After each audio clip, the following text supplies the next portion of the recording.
এদিকে রাত পোহালেই প্রথম দফা নির্বাচন, আর তার আগে কতটা প্রস্তুত তিনটি লোকসভা কেন্দ্র। দু জায়গা থেকে রয়েছেন আমাদের দুই প্রতিনিধি। কোচবিহারের দিনহাটা থেকে রয়েছেন প্রতিনিধি সুকান্ত মুখোপাধ্যায় এবং অন্যদিকে আলিপুরদুয়ার কেন্দ্র থেকে রয়েছেন প্রতিনিধি শিবাশিস মৌলিক। আমি শুরুতেই সুকান্তর কাছে চলে যাব। সুকান্ত, কোচবিহারে এই সব থেকে বেশি অর্থাৎ 112 কোম্পানি কেন্দ্রীয় বাহিনী মোতায়েন, চতুর্মুখী লড়াইয়ের জন্য কতটা প্রস্তুত কোচবিহার? দেখো, একেবারে রাত পোহালেই প্রথম দফার লোকসভা নির্বাচন শুরু। তার আগে আমি এই মুহূর্তে রয়েছি দিনহাটা কলেজে। সরাসরি এই মুহূর্তে তোমাকে ছবিটা দেখানোর চেষ্টা করব দিনহাটা কলেজে ডিসিআরসি সেন্টার, এবং সেখানে তুমি দেখতে পাচ্ছ 6 ও 7 অর্থাৎ সিতাই এবং দিনহাটার যত বুথ কেন্দ্র রয়েছে সেখানে ভোটকর্মীরা এখান থেকে কিন্তু যাবতীয় ভোটের সরঞ্জাম পাচ্ছেন। তবে এই মুহূর্তে এখানে কিন্তু চরম বিশৃঙ্খলা, তার কারণ যারা ভোটকর্মী যারা রয়েছেন এর মধ্যে প্রিসাইডিং অফিসার থেকে শুরু করে পোলিং অফিসাররা যারা রয়েছেন তারা ভোটের সরঞ্জাম হাতে পাওয়ার পরেও পোলিং অ্যালাওয়েন্স পাচ্ছেন না, এবং সেটাকে কেন্দ্র করে কিন্তু এই মুহূর্তে একটা চরম বিশৃঙ্খলা দেখা যাচ্ছে। যারা ভোটকর্মী রয়েছেন তাদের বক্তব্য যে এখনো পর্যন্ত পোলিং অ্যালাউন্সের টাকা তাদের ঢোকেনি, এবং আজকে যেমনটা বলা হয়েছিল যে সকালের মধ্যে টাকা ঢুকে যাবে, কিন্তু তারপরও টাকা ঢোকেনি। অনলাইনে ট্রানজ্যাকশনের মারফত মূলত অ্যালাউন্সের টাকা ঢুকলেও অনেকের ক্ষেত্রে তা কিন্তু ফেল দেখাচ্ছে। পরবর্তী সময় একটি মাত্র কাউন্টার খোলা হয়, এবং যেহেতু এখানে দিনহাটা এবং সিতাইয়ের যাবতীয় বুথ কেন্দ্রের এখানে ভোটকর্মীরা এখানে রয়েছেন, স্বাভাবিকভাবে তারা কিন্তু একেবারে অধৈর্য হয়ে পড়ছেন যে তারা এখনো পর্যন্ত অ্যালাউন্সের টাকা পাচ্ছেন না। আপনি কতক্ষণ থেকে?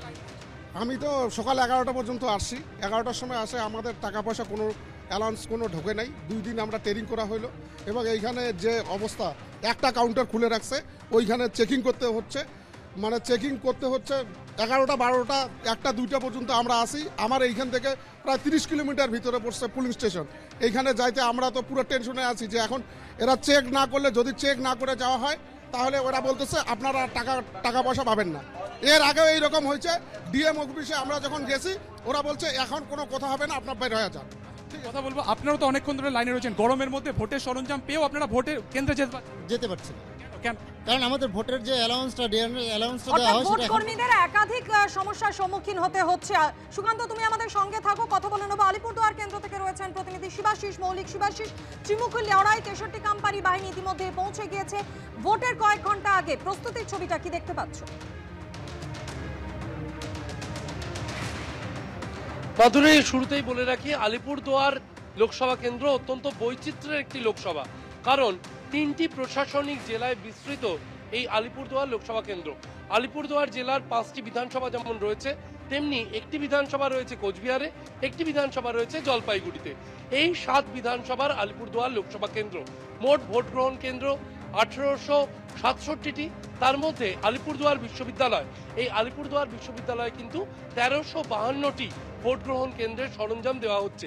5টি বিধানসভা কেন্দ্র মাদারিহাট, ফালাকাটা, আলিপুরদুয়ার, কুমারগ্রাম সহ এই 5টি যে বিধানসভা কেন্দ্র, সেই 5টি বিধানসভা কেন্দ্রের ভোট গ্রহণ কেন্দ্রে যাওয়ার জন্য ভোটকর্মীরা তারা লাইন দিয়ে বেরোচ্ছেন, এবং এই 1352টি ভোট গ্রহণ কেন্দ্রের সরঞ্জাম নিয়ে কর্মীরা বেরোচ্ছেন। কারো হাতে ইভিএম, কারো হাতে ভিভিপ্যাট, একেবারে দল বেঁধে কর্মীরা তারা যাচ্ছেন। আমি কথা বলার চেষ্টা করব কয়েকজন ভোট কর্মীর সঙ্গে যারা রওনা দিচ্ছেন কালকের ভোটের কথা মাথায় রেখে। এবং কি রয়েছে এই ব্যাগে? এই ব্যাগে সব ভোটিং ম্যাটেরিয়ালস রয়েছে আর কি। ঠিক আছে, দিতে দেরি হলো? না দিতে আমরা এই টিফিন করতে গিয়ে একটু দেরি হয়েছে আর কি। ইন টাইমেই। কত দূরে ভোট গ্রহণ কেন্দ্র? এখান থেকে 45 থেকে 50 কিলোমিটার। 45 কিলোমিটার যাবেন, তারপর ভোট গ্রহণ।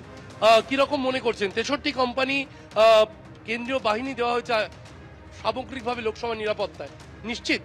অর্থাৎ ভোট প্রস্তুতি একেবারে তুঙ্গে, ভোট কর্মীরাও রওনা দিচ্ছেন নিজের কেন্দ্রের দিকে। ধন্যবাদ জানাই আমাদের দুই প্রতিনিধিকে।